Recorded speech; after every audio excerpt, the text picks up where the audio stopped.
Hi, I'm Dr. Melodie Zamora. I am a board-certified obstetrician gynecologist, and I'm currently working at Innovative Women's OBGYN.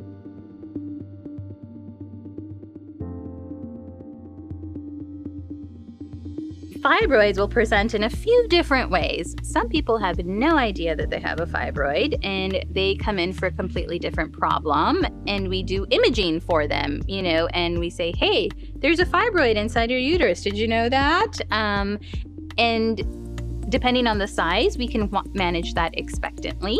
But in general, most people are going to present with either pelvic pain or abnormal bleeding / heavy bleeding. So they're going to say, hey, my periods are now every 2 weeks, or my periods used to be 3 days, now they're 5 days. Now I'm getting very large clots. Other patients are going to present in their 40s or maybe even, early 50s and say, I feel like I'm pregnant. There's this really hard mass in my belly. Is that normal? And the answer is going to be no. We do an ultrasound and we find these fibroids. And depending on the size, their location, and the symptoms is how we address the management of them.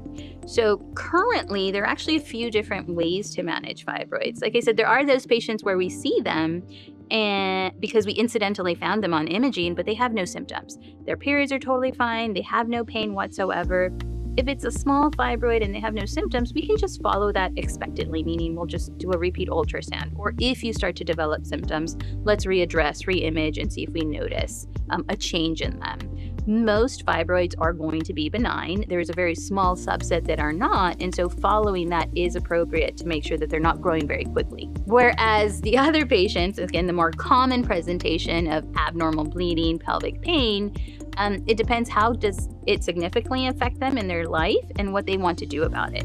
Could you do medications? Yes, there are options for medical management of certain fibroids. Most of them are honestly going to get surgically removed, and they could either be just isolated myomectomies or the removal of a fibroid in and of itself, or a hysterectomy, again, dependent on the size, dependent on the number and their location. So that conversation does become quite detailed once we do the imaging and understand what the patient is looking for.